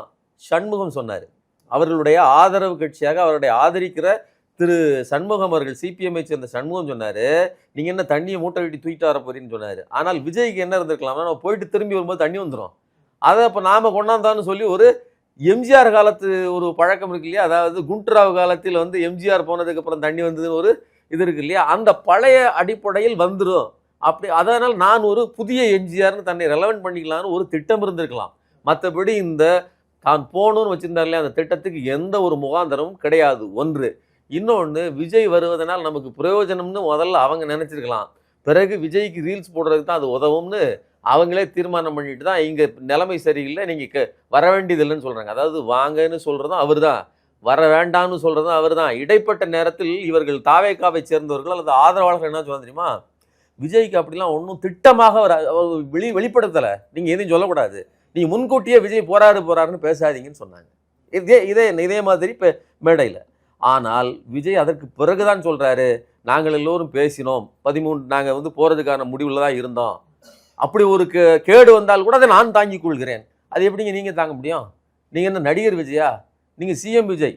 உங்களுக்கு அறுதி பெரும்பான்மை கிடைச்சி எல்லா மக்களும் ஓட்டு போட்டுட்டாலும் இன்னைக்கு தமிழ்நாட்டின் சிஎம் நீங்கள் தான். அப்போ நீங்கள் போகிறதுங்கிறது தனிப்பட்ட முறையில் விஜய் திரு விஜயாகவோ இளைய தளபதி விஜயாகவோ போகல, தமிழ்நாட்டின் முதல்வர் விஜயா போகிறீங்க. அப்படி வாங்கினீங்கன்னா உங்களுக்கு இப்போ நீங்கள் வர வேண்டாம்னு சொன்னதே தமிழ்நாட்டின் சிஎம்ஐ அவர்கள் வேண்டாம்னு சொல்லி விலக்கி விடுகிற இடத்துல இருக்கிறாங்க. நீங்கள் நான் வர்றேன்னு சொல்கிற இடத்துல இருக்கிறீங்க. ஸோ இந்த இடத்தைத்தான் நாங்கள் விமர்சிக்கிறோம். ஸோ அதனால் விஜய் அரசு இப்போ மூவ் பண்ணது எல்லாமே இருக்கு இல்லையா, அது செய்தது எல்லாமே அது ஓப்பானது அல்ல. ஒன்று. இன்னொன்று, டீலிமிட்டேஷன் விவகாரத்தில் விஜய் அவர்களுக்கோ விஜய் அவர்களின் கட்சிக்கோ அழுத்தமான எதிர்வினை இருப்பதாக இருந்தால் அவர்கள் வந்த உடனே குறித்து எதிர்வினை ஆற்றியிருக்க முடியும், தொடர்ந்து அதற்காக இயங்கி இருக்க முடியும். அவங்க அதெல்லாம் செய்யலை. புஷி ஆனந்த் அவர்கள் அந்த சர்வ கட்சி கூட்டத்தை திமுக கூட்டிய போது வந்து கலந்ததோடு சரி, அதற்கு பிறகு அவர்கள் காத்திரமான போராட்டங்களையோ அதற்கு எதிரான விழிப்புணர்வை அவர்கள் ஏற்படுத்தவே இல்லை. அதற்கு பதிலாக இப்போ ஏன் அதை கொண்டு வந்து நிறுத்துறாங்கன்னா, எல்லா கட்சிகளும் எம்பிக்களும் வாங்க அப்படின்னு சொல்லுவது, நீங்கள் ஒன்று கூப்பிட்டீங்கல்ல, நான் அதுக்கு வரமாட்டேன், நான் கூப்பிட்றேன், நீங்கள் வாங்க, நீங்கள் வரலன்னா பாருங்க, நான் கூப்பிட்டதுக்கு நீங்கள் வரல, அப்புறம் நீங்கள் எதுக்கு என்னைய கூப்பிட சொல்லுங்கன்னு ஒரு கேள்வியை திருப்பி செலுத்தலாம்ங்கிற ஒரு அரசியல் நோக்கம் தான் இருக்கே தவிர, இரண்டுமே மக்கள் பாதிக்கப்படக்கூடிய சார்ந்த விஷயம் இதுல இருக்கு. அப்படிங்கிறப்ப இரண்டு கட்சிகளுமே நீங்க வராததுனால நாங்க வரல, நீங்க கூப்பிட்டதுனால நாங்க வரல அப்படிங்கிற ஒரு நிலைப்பாடு இருக்கும்போது அதுதான் மக்களுக்கு ஒரு குழப்பத்தை ஏற்படுத்தும். இது வந்து அப்ப என்ன அரசியல் தான் பண்றாங்க, மக்களை கவனிக்க மாட்டாங்க அப்படிங்கிற எல்லாரும் அரசியல் பண்றாங்க அப்படின்னு சொல்லாதீங்க. விஜய் அவர்கள் முன்னாடி ஒரு பிரயர் முன்னாடியே எல்லா கட்சிகளும் வைக்குது. விஜய் அதாவது எந்த கட்சி, அவர்கள் கூட்டணியில் அவர்களோடு சேர்ந்திருக்கிறவர்கள் கூட ஒரு சர்வ கட்சி கூட்டம், அதாவது ஒரு அனைத்து கட்சி கூட்டம் கூட்டுவதில் தவறில்லை அப்படின்னு சொல்லுகிற போது விஜய் அதற்கு பதிலாக ஒரு கவுண்டர் வெப்பனா தான் இதை பயன்படுத்துறாரு. இதை ஒரு பொலிட்டிக்கல் ஸ்ட்ராட்டஜியாகவும் ஒரு யுத்தியாகவும் தான் பயன்படுத்துறாங்களே தவிர, இவர்களுக்கு டீலிமிட்டேஷன்ல மக்களுக்கு ஒரு ஃபேர் டீலிமிட்டேஷனோ ஒரு நல்லது நடந்துரும்னு எண்ணம் கிடையாது. அல்லது தாங்கள் ஏற்கனவே ஒரு தவறான திட்டத்தோடு போகலாம்னு இருந்தோம் இல்லையா, அதை ஜஸ்டிஃபை பண்றதுக்கு ஒரு காரணம் வேணும். இந்த அனைத்து கட்சி கூட்டம் எங்களுக்கு தேவையற்றது, அதை நெக்லெக்ட் பண்ணணும். அதுக்காக இன்னொன்று, அதாவது நீங்க ஒரு பால் போட்டீங்க, திருப்பி நான் ஒன்று போடுறேன் அப்படிங்கிற அளவில் விஜய் அவர்களின் அரசும் விஜயும் அவர் சார்ந்தவர்களும் ஒரு அரசியல் பண்றாங்களே தவிர இதுல வேறு எதுவும் இல்லைங்கிறது என்னுடைய கருத்து. ஓகே சார், தொடர்ந்து பேசுவோம். பிரபாகர் அவர்கள், சுமன் கவி சார் குறிப்பிட்ட மாதிரி முந்தைய ஆளும் கட்சியா இருந்த திமுக அதிமுகவோட அனுபவங்களை கேட்டு பெறதுல தாவேகாவுக்கு இன்னும் ஒரு தயக்கம் இருக்கா இந்த காவிரி விவகாரத்தை பொறுத்த வரைக்கும்? இந்த நீ கேட்ட கேள்விக்கு முன்னாடி ரெண்டு பேரும் சொன்னாலும் ஒரு 2-3 ஃபேக்சுவல் மிஸ்டேக் தான். 1971 போட்டு 72 வந்து வழக்கை திரும்ப பெற்றுட்டாங்க, அது ஒரு காம்ப்ரமைஸ் அப்படின்னு. அது காம்ப்ரமைஸா இல்லைன்றது பிற்காலங்களில் வந்த அரசியல் முடிவுகள் என்ன நடவடிக்கை எடுத்தாங்கன்னு தெரியும். அது எதுவும் இல்ல வழக்கு போட்டது திரும்ப பெற்றது கருணாநிதி அரசு என்பதுல என்ன ஃபேக்ட்ஸ் இல்ல சொல்லுங்க. அவர் போட்டது உண்மை இல்ல, நான் பேசிட்டு இருக்கேன். இல்ல நீங்க சொன்னீங்களா என்னன்றதான் தப்புன்னு என்னன்னா அவங்களா வழக்கு போட்டாங்க, அவங்களா திரும்ப பெற்றாங்கல்ல. இப்ப அதனாலதான் நம்ம இந்த அனைத்து கட்சி கூட்டம் வர்றதுனால அதை நம்ம குறிப்பிட வேண்டியதா இருக்கு. அங்க வழக்கு தாக்கல் பண்ணாங்கல்ல, தாக்கல் பண்ணதுக்கு பிறகு அப்போ வந்து பிரதமர் அவர்கள் வந்து நாங்க சுமூகமா பேசுறோம், வழக்கை வாபஸ் வாங்குங்கன்ற கடிதம் எழுதியிருக்காங்க. அந்த கடிதத்தை எடுத்துட்டு திமுக அரசு நேரடியாக போய் பிரதமர் சொல்லிட்டாங்க நாங்க கேட்கறோம்னு போய் வாபஸ் வாங்கல. அப்ப திரும்ப ஒரு அனைத்து கட்சி கூட்டத்தை போடுறாங்க. அனைத்து கட்சி கூட்டத்தை போட்டு இந்த மாதிரி வந்து பிரதமர் அவர்கள் பேச்சுவார்த்தை நடத்துறேன்னு சொல்றாங்க, அவங்க சுமூகமா தீர்க்கிறேன்னு சொல்றாங்க, வழக்கை வாபஸ் வாங்க சொல்றாங்க, வாங்கலாமா அப்படின்னு சொல்லி அனைத்து கட்சி கூட்டத்தில் விவாதிக்கப்படுது. அப்போ இருந்து காங்கிரஸ் எதிர்கட்சியாக இருக்காங்க, மற்ற கட்சிகள்ல அனைத்து கட்சி கூட்டத்தில் கூட்டி முடிவு எடுத்து அவங்க சரின்னு சொன்னதுக்கு பிறகுதான் வழக்கு வாபஸ் பெறப்படுது. ஒன்று. ரெண்டாவது, it was factually correct. It was factually DMK போய் வாபஸ் வாங்கல, தனித்துவ தமிழ்நாடு கவர்மெண்ட்டுங்க கருணாநிதி அதெல்லாம் இந்த ஊட்டி எல்லாம் இல்ல, தமிழ்நாடு கவர்மெண்ட் கேஸ் போட்டுச்சு, அந்த கேஸ வாபஸ் வாங்குச்சு 72ல. இடையில விஷயம்லாம் இல்ல, எப்படி முடிஞ்ச, அதாவது எல்லாரும் காரணம்னு சொல்ல வர்றாரு. ஆட்சி நடத்துறது யாருங்க? முதலமைச்சர் யாருங்க? கூட்டணி கட்சிகள் சர்வ கட்சி கூட்டத்துல போடுறாங்க. அவங்க எடுத்து ஆட்சி நடத்துறவங்க எடுத்த முடிவுன்னு சொல்றீங்க. இப்ப தனியா கர்நாடகா போய் பேசணும்னு சிஎம் எடுத்த முடிவு. ஆமா, சிஎம் எடுத்த முடிவு மதிக்க மாட்டீங்க. அவரோட கருத்துக்களை ஏங்க அவர் முதல்வர் பேச போறாருங்க, அவ்வளவுதான் சொல்லிடுறேன். இப்போ ஜனநாயகம் அப்படிங்கிறதுக்கு என்ன பொருள்னா எல்லோருடைய அந்த ரெப்ரசன்டேஷனையும் மதிக்கிறது. ஆனால் விஜயனுடைய திரைப்பட வாழ்க்கையும் அல்லது ரியல் இந்த பொலிட்டிக்கல் லைஃப் எப்படி இருக்குன்னா ஜனநாயகன் அப்படிங்கிறது, அதாவது அது உருவம், ஒரு மனிதனோட டிசிஷன் அப்படிங்கிறது, அது ஒரு டிக்டேட்டர்ஷிப், அது ஒரு மொனார்கி. அப்படிப்பட்ட உணர்வு நிலையிலிருந்து தான் சாருடைய பேச்சும் இருக்குது. அன்னைக்கு ஒரு சர்வ கட்சி கூட்டம் போட்டு அதில் எடுக்கப்பட்ட தீர்மானத்தில் ஏகமனதாக ரெப்ரசன்டேட் எடுத்த முடிவைத்தான் அன்னைக்கு காங்கிரஸ் திமுக நடைமுறைப்படுத்திச்சுங்கிறதுல வந்து ஒரு ஜனநாயக தன்மை இருக்குது. ஆனால் இன்னைக்கு விஜய் எடுக்கிற முடிவுங்கிறது ஏக முடிவு. நான் முடிவு பண்ணிட்டேன்னா யார் சொன்னாலும் கேட்க மாட்டேன்னு சொன்ன அதே டயலாக் தான் இங்கேயும் நடைமுறை அப்ளிகேட் பண்றாரு. இது ரெண்டும் ஒன்று அல்ல அப்படிங்கிறத நான் இங்க பேசுறேன். ரெண்டாவது, தீர்மானத்துல வந்து சேர்த்தாங்க இடைத்துல, இந்த இதுல வந்து திருத்தம் கொடுத்தாங்க. நானும் ஒண்ணு கொடுத்துருக்கேன் பாருங்களேன் அப்படின்னாரு. ஆமா, அதையும் சேர்த்துக்கங்க அப்படின்னு சொன்னாங்க. எல்லாரும் அவை கூட அப்படிலாம் நடக்கல. அசம்பிளி செஷனை பார்த்ததுனால சொல்றோம். தீர்மானம் என்ன வந்து திருத்தம் சொல்லியிருக்காங்கன்றத அங்க குறிப்பிடுறாங்க. அதை வந்து திரும்பவும் முதல்வர் வாசிக்கிறார். ஏன்னா அவர் இடையில அவர் அப்படியே இங்கேயே கொடுத்து இங்கேயே வாங்கல. அதை வந்து திரும்ப கிளாரிஃபை பண்ணியிருக்காங்க அமைச்சர்கள். அந்த திருத்தத்தை எடுத்துட்டு போய் திரும்ப அவர் வந்து முக்கிய வழக்கறிஞர்கள் ஆதவ அர்ஜுனா அவர்கள் அசம்பிளிலே கிளாரிஃபை பண்றாரு. அதை வந்து இந்த வழக்கு தொடர்பாக இந்த டிராப்டை ப்ரிப்பேர் பண்ண மூத்த வழக்கறிஞர்கள் யாரெல்லாம் வந்து இந்த மேகதாது அணை தொடர்பாக உச்சநீதிமன்றத்துல வாதாடி இருக்காங்களோ அதே வழக்கறிஞர்லாம் வச்சு இப்படி ஒரு ப்ரொபோசல் வந்திருக்கு, இது வந்து சட்ட ரீதியாக சரியான்ற ஆலோசனை மேற்கொண்டுட்டு அவரோட அறையில் இருந்து தொலைபேசி வாயிலாக அந்த வழக்கறிஞர்கள் உச்சநீதிமன்ற வழக்கறிஞர்கள்லாம் பேசிட்டு திரும்ப வந்து அதற்கு பிறகு அந்த இவர் கொடுத்திருக்க திருத்தம் வந்து இந்த தீர்மானம், இந்த திருத்தத்துல இவர் வந்து இதெல்லாம் ஏற்கணும்னு சொல்லியிருக்காரு, கேட்டிருக்காரு அப்படின்னு அவையில சொல்றாரு, வெளியே சொல்லல. அவையில அவர் சொல்றாரு. சொன்னதுக்கு பிறகு இதை சேர்த்துக்கலாம் அப்படின்னு முதல்வர் திரும்பவும் ப்ரப்போஸ் பண்றாரு திருத்தத்தை. அதை வந்து அவைத்தலைவர் வந்து சொல்றாரு. அதற்கு பிறகு அது ஏகமனதாக ஏற்றுக்கொள்ளப்படுகிறது. அதற்கு பிறகு வெளியே வந்ததுக்கு பிறகுதான் வந்து திமுகவோட ஏத்துக்கிட்டோம்னா பொலிட்டிக்கலி பேக் ஃபயர் ஆகும்னு சொல்லி அதிமுக ஸ்டாண்ட் எடுக்கிறாங்க. அதனால இது யாருக்குமே சொல்லாம நான் ஒரு திருத்தத்தை கொடுத்துருக்கேன், அந்த பேப்பர்ல இருக்கிறத ஆட் பண்ணிக்கோங்கன்னு சொன்ன மாதிரியும் அதை வந்து உடனே எடுத்துட்டாங்க அப்படின்ற மாதிரியும் வந்து நம்ம அவையில் நடக்காத ஒண்ணு சொல்ல முடியாது. அவையில வந்து சொல்லிதான் நடக்குது. அதற்கு பிறகு நம்ம மறுபரிசீலனை பண்ணலாம். அது வந்து அந்தந்த கட்சிகள் சீரியஸ் டிஃபரன்ஸ். அதாவது ஒரு தீர்மானம் அரசு கொண்டு வருதுன்னா முதல் நாளே எல்லா எம்எல்ஏ எல்லா கட்சிக்கும் சர்க்குலேட் பண்ணிடுவாங்க. அங்கே வந்து கொடுக்க மாட்டாங்க, படிக்க மாட்டாங்க. அவங்க கருத்து ஏதாவது இருந்தால் பேசணும் இல்லையா? அதே மாதிரி தான் இந்த திருத்தமும் it was between mister Vijay and Udhayanidhi. It was not shared with all MLAs or political party leaders. அதுதான் அவங்க சொன்னாங்க, எங்களுக்கு என்ன திருத்தம்னே தெரியாது. அவங்க பாட்டுன்னு 2 பேர் பேசிக்கிட்டாங்க. திருத்தத்தை எங்கள் கையில கொடுக்கல. இப்ப தீர்மானத்தை கொடுத்தாங்கல்ல, அதை திருத்தம்னு சொல்லும்போது அந்த தீர்மானத்துக்கான திருத்தம்னா it should have been circulated. அவங்க கேட்டது தப்புன்னு நான் சொல்ல. இப்போவும் நியாயமான கேள்விதான், ப்ரொசீஜர் லேப்ஸ் வந்து இருக்கு. ஆனால் ஒரு மனதான ஒரு விஷயத்தை கூட நம்மளால வந்து சரி தப்பு நடந்து போச்சு விடுன்னு விட முடியல, கோர்ட் வரைக்கும் இழுத்துன்னு போறோம்.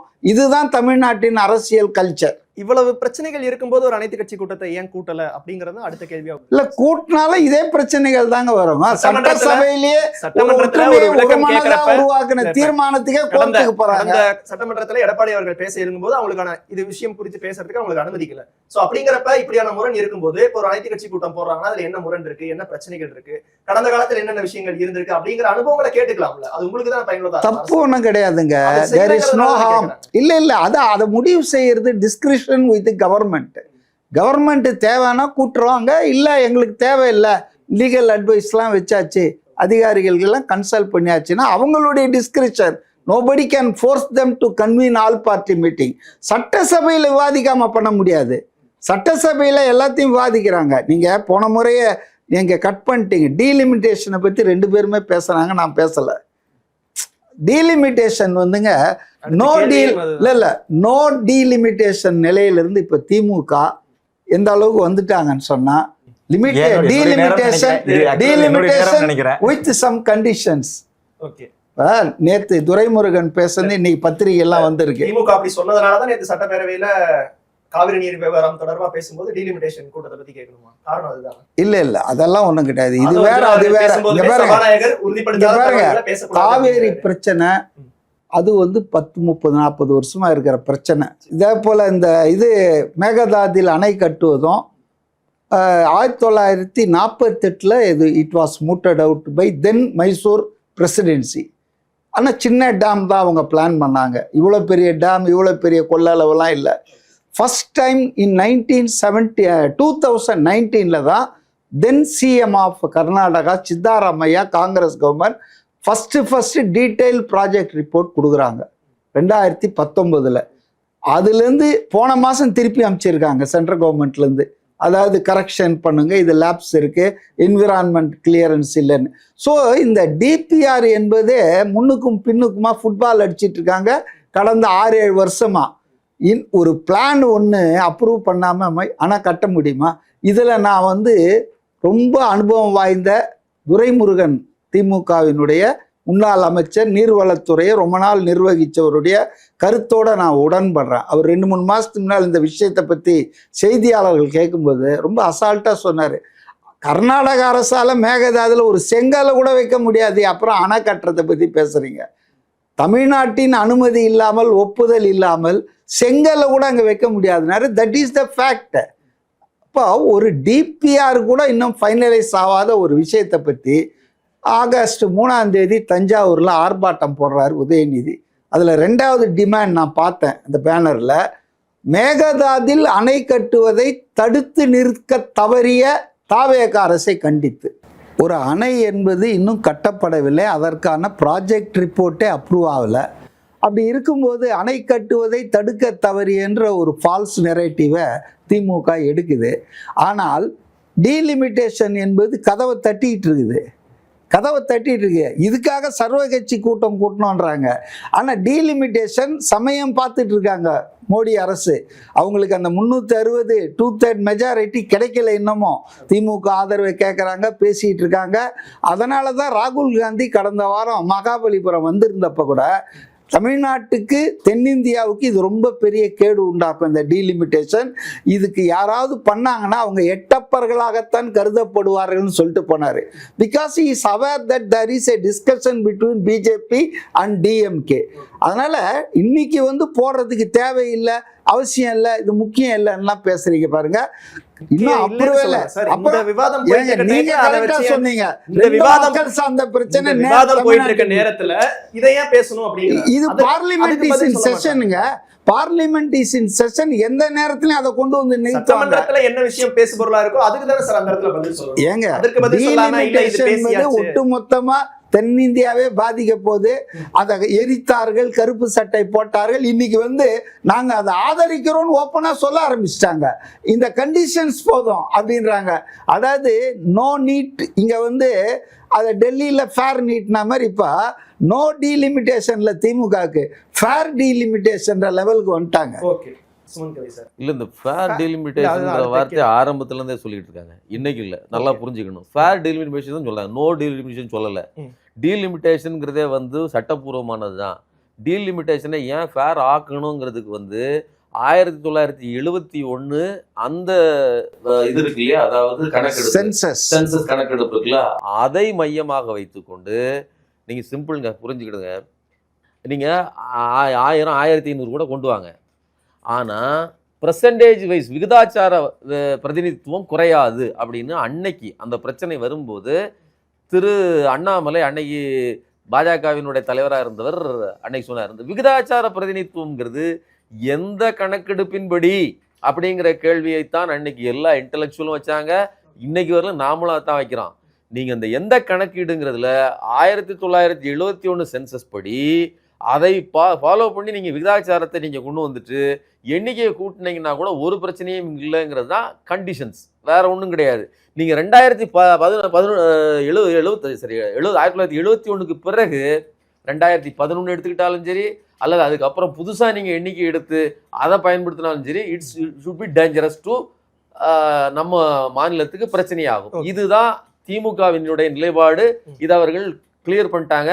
அதை அவர்கள் கிளியர் பண்றது மட்டும் இல்ல, அதனாலதான் அந்த டீலிமிட்டேஷன் ஃபேர் டீலிமிட்டேஷன் வார்த்தையை வச்சு அதை இது பண்ணாங்க, கூட்டத்தை கூட்டினாங்க. அதனால இதை விளக்கம் எடுத்து திமுகவுக்கு பாடம் எடுக்கிற இடத்துல தாவேகாவுக்கு இல்லவும் இல்லை, தாவேகாவுக்கு அந்த அருகதையும் இல்லை. இப்படி ஏதாவது இருந்துச்சுன்னா தாவேகா முதல்லையே இந்த களத்துல இறங்கி இந்த விவகாரத்துக்காக எதிர்நிலையாக செயல்பட்டு பாஜகவுக்கு எதிராக அதை ஒரு மக்கள் போராட்டமா எடுத்துக்க முடியும். கையில எம்பி இருக்கணும்னு அவசியமே கிடையாது, திமுகவுக்காக போராடி இருக்கலாம். ஆனா கற்பு நிறுவிங்கிற மாதிரி நெருப்பை கொளுத்தி வச்சிருக்கிறேன் குதிச்சு காட்டுன்னு சொல்லி திமுகவுக்கு சட்டமன்றத்துக்குள்ள கேள்வி எழுப்புறாரு இல்லையா இந்த ஆதவ ஒரிஜினா, அதை கேட்பதற்கு எந்தவித தார்மீக அடிப்படை உரிமையோ பொறுப்போ கிடையாது. இன்னொன்று, எட்டப்பர்கள்ங்கிற வார்த்தையெல்லாம் பேசிட்டு போகிறதுக்கு ராகுல் காந்திக்கு உரிமை கிடையாது. நீலகண்டனாக நான் எல்லா விமர்சனங்களையும் கழுத்தில் தாங்கிட்டு இருக்கேன்னு சொல்லிட்டு விஷத்தை அள்ளி தமிழ்நாட்டின் கூட்டணி கட்சிகள் வாயில திணிச்சிட்டு போனது தான் அவருடைய வரலாறு. அதுதான் சமீபத்தில் நாம் பார்த்துருக்கிறோம். அதனால இதெல்லாம் பேசுறதுக்கு எதிராளிகளுக்கு, அதாவது இவர்களுக்கு உரிமை இல்லைங்கிறது என்னோட கருத்து. இப்போ ஏன் அப்படிங்கிறதுல இந்த இணை கற்பித்தல் அப்படிங்கிற பிரச்சனையில தான் இவங்க வராங்க. இப்போ நீங்க என்னங்க தமிழ்நாட்டுக்கு ஒரே ஒரு மகாத்மா தானா, ஒரே ஒரு தேசப்பிதாவா அப்படின்னு கேள்வி கேட்கறது இல்லையா, ரவீந்திரநாத் தாகூர் இல்லையா, ஏன் இவர் சுபாஷ் சந்திர போஸ் இல்லையா, ஏன் பகத்சிங் இல்லையா இப்படின்னு பேசுவார்கள் பாஜக காரங்க. அதோட பொருள் என்னன்னா காந்தியை காலி பண்றதுக்கு, வேற ஒன்றும் இல்லை. அதே மாதிரி ஏன் பெரியார் தான் தலைவரா அப்படின்னு அண்ணன் சீமான் கேட்பாரு. இதெல்லாம் எதுக்கு அப்படின்னா அந்த அந்த ஒற்றை முக்கியமான பிரச்சனையை காலி பண்ணுவதற்கு. இந்த மாதிரியான வேலையைத்தான் இன்னைக்கு தாவேகா செய்கிறது. பிரதானமாக முன்னே வந்து உடனடியாக, அதாவது அவர்கள் அங்கே ஏற்கனவே அனைத்து கட்சி கூட்டத்தை கூட்டி தங்களது வலுவை நிரூபித்த பிறகு அதற்கு எதிராக நாம் செய்யணும்னு சொல்லி எல்லா கட்சிகளும் ஒன்று கூடி நிற்கும் போது தனியாக நின்று கொண்டு நான் அனைத்து கட்சி எம்பிக்களை கூட்டுவேன்னு சொல்லுவது, நீ என்ன சொல்றது நான் என்ன கேட்கறதுங்கிற ஒரு அடாவடியான செயல்பாடை தவிர வேற ஒன்றும் இல்லை அப்படிங்கிறது என்னுடைய கருத்து. ஓகே சார், உங்களுடைய நிறைவு கருத்தாகவும் பட்ஜெட் தாக்கல் செஞ்சிருக்காங்க சார். வேளாண் பட்ஜெட், நிதிநிலை பட்ஜெட் ரெண்டுமே தாக்கல் செஞ்சிருக்காங்க. தொடர்ந்து திட்டங்களுக்கு பெயர் மாற்றுறது குறித்து சட்டசபையில் நிறைய விவாதங்கள் நம்ம போனதையும் பார்த்துருக்கோம். தாவேகாவோட பட்ஜெட் எப்படி பாக்குறீங்க சுருக்கமா? தாவேகாவோட பட்ஜெட்டை பொறுத்தவரையிலும் 18,000 கோடி ரூபாயை, அதாவது கடந்த இடைக்கால பட்ஜெட்ல வந்து தங்கம் தென்னரசு அவர்கள் என்ன பட்ஜெட்டை கொடுத்தாரோ அதை அப்படி ஒரு ரீசர்க்குலேட் பண்ணி வேற ஒரு இதுக்கு மாற்றி மாற்றி போட்டிருக்காங்களே தவிர, அதாவது உங்களுக்கு ஒரு விவரமே தெரியல, ஒரு வேலையே தெரியலன்னு வச்சுக்கோங்களேன். ஏற்கனவே செஞ்ச ஒரு பொருள் இருக்குல்ல, அதை தூக்கி லைட்டாக மூக்க கண்ணை காதை திருப்பி இதுதாங்க என்னுடைய புது ப்ராடக்ட் அப்படின்னு சொல்கிற மாதிரியான ஒரு வேலை. எனக்கு ஒன்றுமே தெரியாது, ஆனால் அவர் செஞ்ச தூக்கி நான் இப்படி செஞ்சிருவேன். ஆனால் அப்படி செய்கிறதுல உள்ள சிக்கல் என்னன்னு பார்த்தீங்கன்னா, சிலையை திருப்பி வச்ச மாதிரியான வேலை தான். 48,500 கோடி ரூபாய் எஸ்டிமேஷன் பட்ஜெட் போட்டு வச்சுருந்ததை 44,500 கோடி ரூபாயை குறைத்து கிட்டத்தட்ட 4,000 கோடி ரூபாய் கல்விக்கான நிதியை கட் பண்ணியிருக்குது இந்த தாவேகா அரசு. இந்த 4,000 கோடி ரூபாயை கட் பண்ணிட்டு என்ன பண்ணியிருக்காங்க, அண்ணன் சீர் அதுக்கு ஒரு 810 கோடி ரூபாய், அப்புறம் தாய்மாமன் தங்க மோதிரம் அதுக்கு ஒரு 550 கோடி ரூபாய், மொத்தம் சேர்த்திங்கன்னா ஒரு 1,300 கோடி ரூபாய். அதாவது கல்வியில் படித்து ஒரு பெண் முன்னேறி வளர்ந்து வந்தான்னா அவளே ஒரு வருஷத்தில் இந்த 1 பவுன் தங்கத்தை ஈஸியாக சம்பாதிச்சிருவா. ஆனால் அதிலிருந்து 4,000 கோடி ரூபாயை கட் பண்ணிட்டு இதில் கொண்டு போய் ஒரு 1,300 கோடி ரூபாயை சீர் செய்வதற்கும் முறை செய்வதற்கும், சீருங்கிறதே முதல்ல இல்லீகல், அதெல்லாம் செஞ்சுக்கிட்டு, ஏன்னா அது சீதனத்தில் வரக்கூடியது, இதையெல்லாம் செஞ்சுட்டு மக்களின் கல்வியை கட் பண்ணது அப்படிங்கிறது முற்போக்கு இல்லை. இது பாஜகவின் அஜெண்டாவுக்கு வேலை செய்வது மாதிரி இருக்கிறது. இது ஒன்று. இன்னொன்று, இந்த வேளாண் பட்ஜெட்டு, இந்த வேளாண் பட்ஜெட்டில் எந்த ஒரு புதுமையும் நடக்கவில்லைங்கிறது மட்டும் இல்லை, அவர்கள் ஏற்கனவே பல்வேறு திட்டங்களை அறிவித்திருந்தார்கள். குறிப்பாக வந்து நெல்லுக்கு குவிண்டாலுக்கு 3,500 ரூபாய் நாங்கள் ஏற்றுக் கொடுப்பதாக சொல்லியிருந்தார்கள். கரும்புக்கு டன்னுக்கு 4,500 ரூபாய்.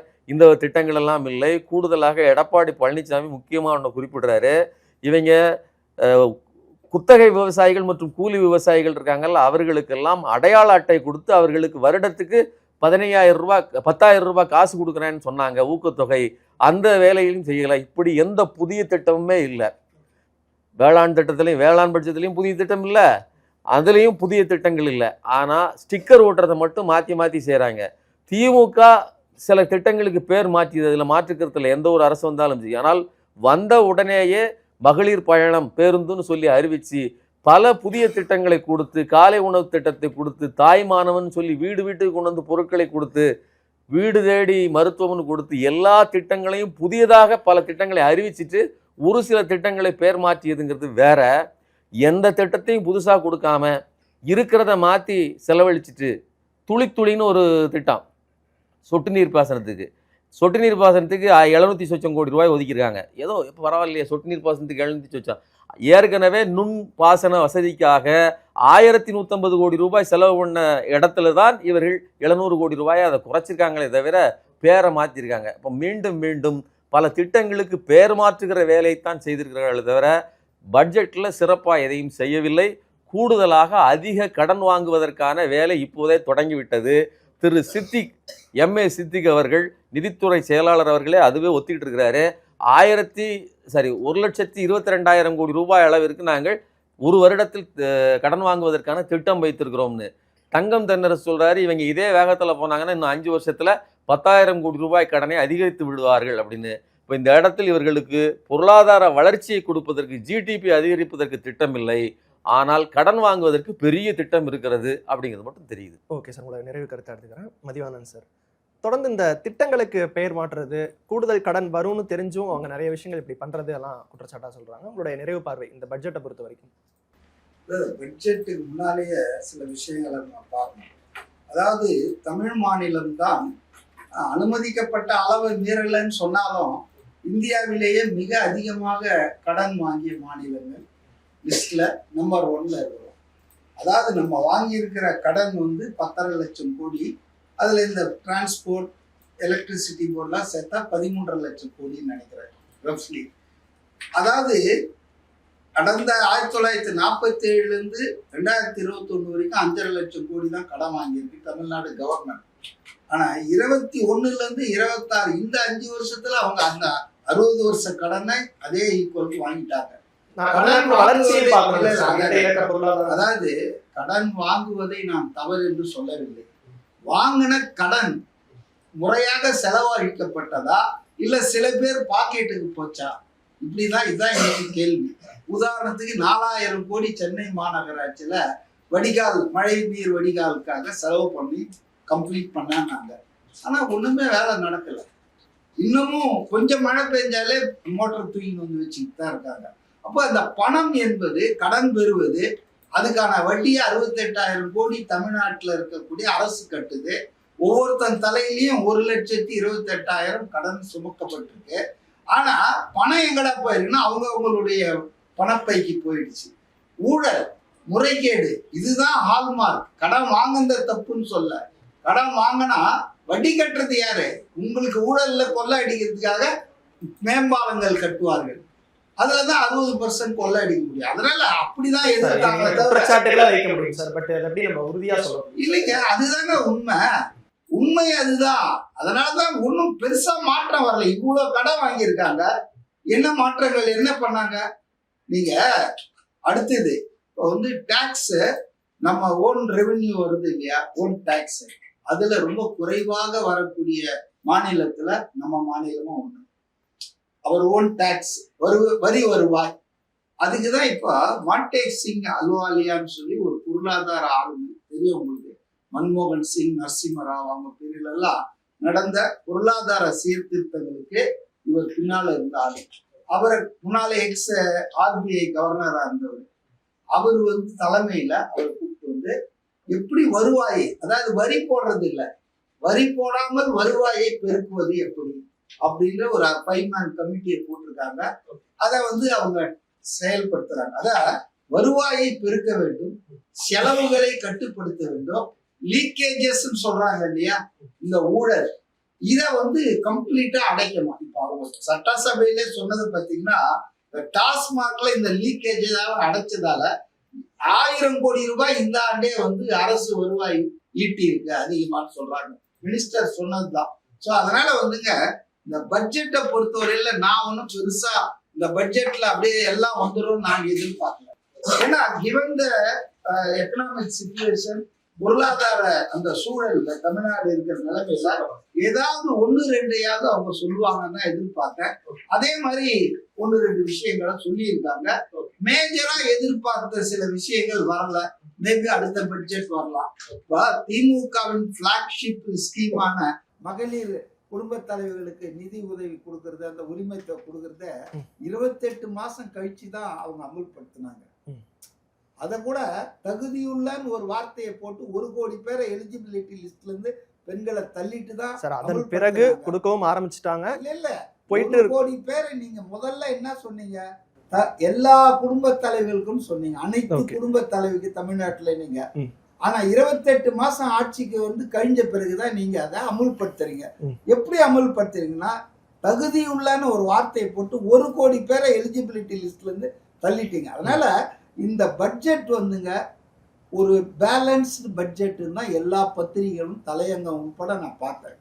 அதாவது நடுநிலையாளர்கள் சொல்றது இது ரொம்ப மெஷர்டா பண்ணியிருக்காங்க. அகல கால் வைக்காம பெரிய பெரிய மெகா ப்ராஜெக்ட்ஸ், மெகா திட்டங்கள் அதெல்லாம் பண்ணாம நல்ல முறையில கையில இருக்கிறதுக்கு ஏத்த மாதிரி பண்ணியிருக்காங்க. அதுதான் பேலன்ஸ்டு பட்ஜெட் தான் என்னுடைய தாய்மாமன் சீர் தங்கம். அதாவது இந்த பேர் வைக்கிறதெல்லாம் சொன்னீங்க இல்லையா, லேபிள் வைக்கிறது சார், சுருக்கமா அதான் பேர் வைக்கிறது என்னன்னா, எம்ஜிஆர் அவர்கள் தான் சத்துணவு திட்டத்தை காமராஜருக்கு அப்புறம் நின்னுதான் ரிவைவ் பண்ணாரு எம்ஜிஆர் ஆட்சியில. அப்ப கருணாநிதி அவர்கள் என்ன சொன்னார்னா, அதை எதிர்த்தாரு. அதாவது சின்ன குழந்தைங்களெல்லாம் தட்டு கொடுத்துட்டாங்க, கையந்த வச்சுட்டாங்கன்னு சொன்னாரு. ஆனா அவர் ஆட்சிக்கு வந்த உடனே அதை நிறுத்தல, அதான் தொடர்ந்து பண்ணாரு. இன்ஃபேக்ட் நான் முட்டை தரேன், வைட்டமின் தரேன்னு சொன்னாரு. இதுக்கு பேரு லேபிளா? லேபிள் ஓட்டுறதா? இப்ப லேப்டாப் இல்ல. வந்து ஜெயலலிதா மேடம் கொடுத்தாங்க. இல்லப்பா அந்த இந்த திட்டத்தை பெயர் மு க மாற்றம் ஸ்டாலின் ஒவ்வொரு அரசு ஆட்சியில இருக்கிறதையும் நீங்க சொல்றதை புரிஞ்சுக்க முடியுது சார். இல்லைங்க, நல்ல முதல்வர் திட்டங்கள் படைப்பகம் இருக்கு, இல்ல, அந்த நல்ல பெயர் மாத்துறது சரியாங்கிறாங்களா சார்? உங்களுக்கு ஏன் பிரச்சனை? அவர் தனக்கு வேணான்றாரு. பெருந்தலைவர் காமராஜர் காலை உணவு திட்டம்ன்றாரு. காமராஜர் பேரையே அழிச்சிட்டீங்க. இங்க தமிழ்நாட்டுல 67க்கு அப்புறம் தான் தமிழ்நாடே உருவானது மாதிரி சில பேர் பேசிட்டு இருக்காங்க. ஓகே, கலைஞர் பஸ் ஸ்டாண்ட், கலைஞர் வந்து மண்டபம், எல்லாமே கலைஞர் தானா? இப்ப ஒரு 47ல இருந்து 67 வரைக்கும் யாவனுமே எந்த கான்ட்ரிபியூஷனும் பண்ணலையா? ஓகே. அதனால வந்துங்க பெயர் மாற்றம் அந்தந்த ஆட்சியாளர்கள் கட்டத்தில் நடந்திருக்குது. உயிரா இருக்கும்போதே செலவு வச்சுக்கணும் ஒரு கருணாநிதி. இது மாதிரி யாருமே நரேந்திர மோடி தான் அடுத்தது. புரியுதுங்களா? அதனால பெயர் மாற்றம்லாம் சாதாரண விஷயங்க. ஓகே, இதெல்லாம் ஒரு பெரிதுபடுத்துவோம் நம்ம. ஓகே, ஊழல் ஒழிந்திருக்கிறது, ஓகே. குறைந்திருக்கிறது. ஊழல் எதிர்ப்பு யுத்தத்தை இந்த அரசு தீவிரமா நடத்துது. ஓகே, கட்சிக்காரன் வேற அப்படிலாம் கிடையாது, எல்லாரையும் அரெஸ்ட் பண்ணி புடிச்சு போடுறாங்க. அதனால இது ஒரு நல்ல வழியில தான், பயணத்துல தான். ஓகே, 75 நாளா பயணம் பண்ணியிருக்கேன். Let us wait. ஓகே. இந்த தாய் மாமன் தங்க மோதிரம் திட்டம் சீர் இதெல்லாம் சொன்னீங்க, அதுக்கும் அவங்க என்ன கிரைட்டீரியா, என்ன விதிவிலக்குகள் வச்சிருக்காங்க அப்படிங்கறதையும் நம்ம பொறுத்து பார்ப்போம். பிரபாகர் அவர்கள் உங்களுடைய நிறைவு பார்வை. டீலிமிட்டேஷன் தொடர்பாக எல்லா கட்சிகளோடதும், எனக்கு தெரிஞ்சு தமிழ்நாட்டில் இருக்க அனைத்து கட்சிகளோடதும் வந்து டீலிமிட்டேஷனே கூடாது அப்படின்ற நிலைப்பாடு கிடையாது. தேசிய கட்சிகளை தவிர தமிழ்நாடு இருக்க மாநில கட்சிகளோட நிலைப்பாடு, அதிமுக, திமுக, பாமக உள்ளிட்ட இடையும் இடதுசாரிகளுமே இன்னைக்கு அவங்களோட நிலைப்பாடுமே வந்து ஃபேர் டீலிமிட்டேஷன் தான். ஃபேர் டீலிமிட்டேஷன் எந்த புள்ளியிலிருந்து டீலிமிட்டேஷன் இருக்கிறாங்க அப்படின்னா மக்கள் தொகை அடிப்படையாக கொண்டு பண்ணக்கூடாது ஒண்ணு. ரெண்டாவது, தொகுதிகள் நீங்க உயர்த்தும் பொழுது அதோட சதவீதம் வந்து பிரதிநிதித்துவ சதவீதம் இன்றைக்கு தமிழ்நாட்டுக்கு 7.2 இருக்கு. அந்த 7.2 உறுதிப்படுத்தணும். நீங்க வந்து 750 ஆக்கினாலும் சரி, 850 ஆக்கினாலும் சரி, அந்த 7.2 சதவீதத்தை வந்து உறுதிப்படுத்தணும். மக்கள் தொகையை அடிப்படையாக கொண்டு பண்ணக்கூடாது. அதை வந்து 25 வருஷத்துக்கு ஃப்ரீஸ் பண்ணணும், இல்ல 50 வருஷத்துக்கு ஃப்ரீஸ் பண்ணணும்ன்ற கோரிக்கை இருக்கு. இதுதான் வந்து நாடாளுமன்றத்துல கடந்த முறை பில்லு ப்ரொபோஸ் பண்ணும் பொழுது வச்ச டிமாண்டும் இந்த டிமாண்டு தான். அதை வந்து நாடாளுமன்றத்திலே வந்து பிரதமர் அவர்களே சொல்றாரு, இல்ல உங்களோட பிரதிநிதித்துவம் குறையாது, உங்களுக்கான எண்ணிக்கையை வந்து நாங்க உறுதிப்படுத்துறோம். இந்த சதவீதம் போட்டா 59 எம்பிக்கள் வருவாங்க, அதை நாங்க உறுதிப்படுத்துறோம். இல்ல நீங்க வந்து வாய் வார்த்தையா சொல்றீங்க, அதை வந்து அந்த பில்லுலயே கொடுங்க, டிராஃப்ட் டீலிமிட்டேஷன் பில்லுலயே கொண்டு வாங்க. நீங்க இங்க பாஸ் பண்ணிட்டோம்னா அது டீலிமிட்டேஷன் கமிஷனுக்கு போயிடும். டீலிமிட்டேஷன் கமிஷனுக்கு எதிராக நாங்க நீதிமன்றத்துக்கும் போக முடியாது, அங்க அவங்க முடியாதுன்னு சொல்லிட்டா அது எங்களுக்கு பின்னடைவாக இருக்கும். அப்படின்றதுதான் இன்றைக்கு கூட்டத்தில் பங்கேற்கக்கூடிய கட்சிகள், அதாவது காங்கிரஸ் தவிர்த்து மற்ற கட்சிகளோட நிலைப்பாடும் அதுதான். கூட்டத்தில் பங்கேற்காத திமுக, அதிமுக, பாமக, தேமுதிக உள்ளிட்ட கட்சிகளோட நிலைப்பாடும் அதுதான். டீலிமிட்டேஷன் வேணும்ன்றதுதான். டீலிமிட்டேஷன் பண்ணாம நீங்க இருக்க முடியாது. ஆட்டோமேட்டிக்கா 2027ல இப்போ ஒருவேளை ப்ரொபோஸ்ட் டீலிமிட்டேஷன்ல திருத்தங்களோட ஒரு சுமூகமான எல்லா தரப்பும் சுமூகமான முடிவுக்கு வராட்டி ஆட்டோமேட்டிக்கா டீலிமிட்டேஷன் வந்துடும். ஆட்டோமேட்டிக்கா டீலிமிட்டேஷன் வரும்பொழுது அது என்ன சொல்றாங்க, கடைசியாக இருந்த கணக்கெடுப்பின்படி, மக்கள் தொகை கணக்கெடுப்பின்படி நடத்தணும் அப்படின்றாங்க. இப்போ ஆல்ரெடி சென்சஸும் ஆரம்பிச்சிருக்கு. ஸோ அதன் அடிப்படையில் போச்சுன்னா இன்னும் பாதிப்புகள் மோசமாக இருக்கும்.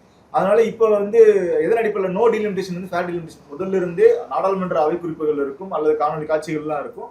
எல்லாத்துலயும் இங்க இருக்க மாநில கட்சிகள், இப்போ பிற மாநிலத்தில் இருக்க மாநில கட்சிகளுக்குமே வந்து ஃபேர் டீலிமிட்டேஷன் தான் கோரிக்கை. டீலிமிட்டேஷன் பண்ணாம இருக்க முடியாது ஒன்று. ஆனா இங்க காங்கிரஸுக்கு தான் பிரச்சனை ஃபேர் டீலிமிட்டேஷன்.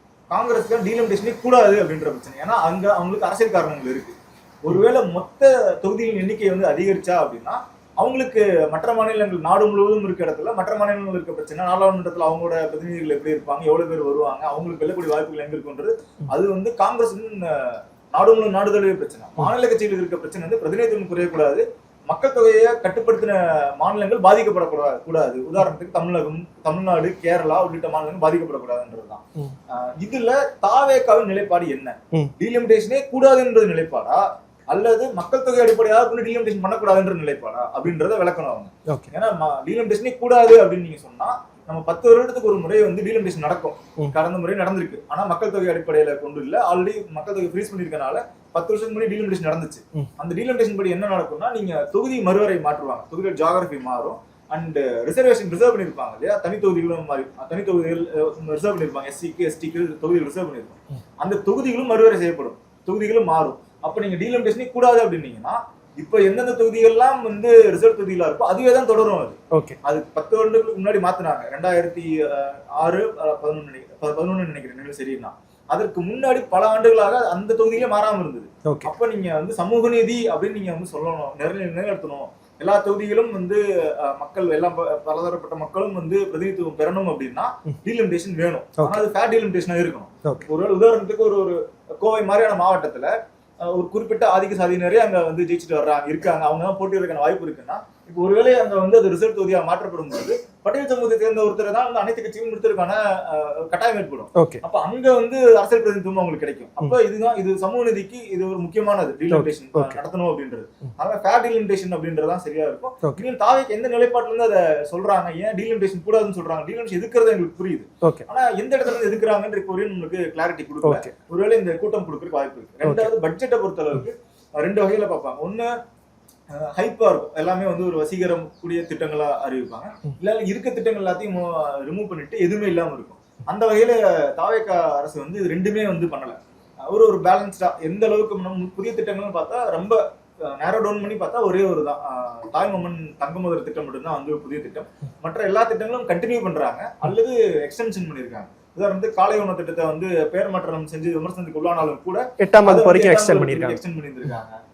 இன்னும் மற்ற திட்டங்கள்லாம் பயனாளர்கள் அதிகரிச்சிருந்திருக்காங்க. சைக்கிள் கொடுக்குற திட்டத்துக்கு வந்து ஸ்மார்ட் சைக்கிளா கொடுக்குறோம் அப்படின்னு இருக்காங்க. சோ அப்ப அப்புறம் இது தாலிக்கு தங்கம் வந்து அதிமுக அறிவிச்ச திட்டங்களே தான். ஆனா அதுல கூடுதலாக வந்து பட்டுப்புடவை கொடுக்குறோம் அப்படின்றாங்க. இது எக்ஸ்டென்ஷனா இருந்திருக்கு. பழைய திட்டங்கள் எல்லாத்தையும் வந்து கண்டினியூ பண்றாங்க அப்படின்றப்போ இது ஒரு அவங்க திடீர்னு டேக் பிக் லாங்கர் ரிஸ்க் எதுவும் எடுக்கல.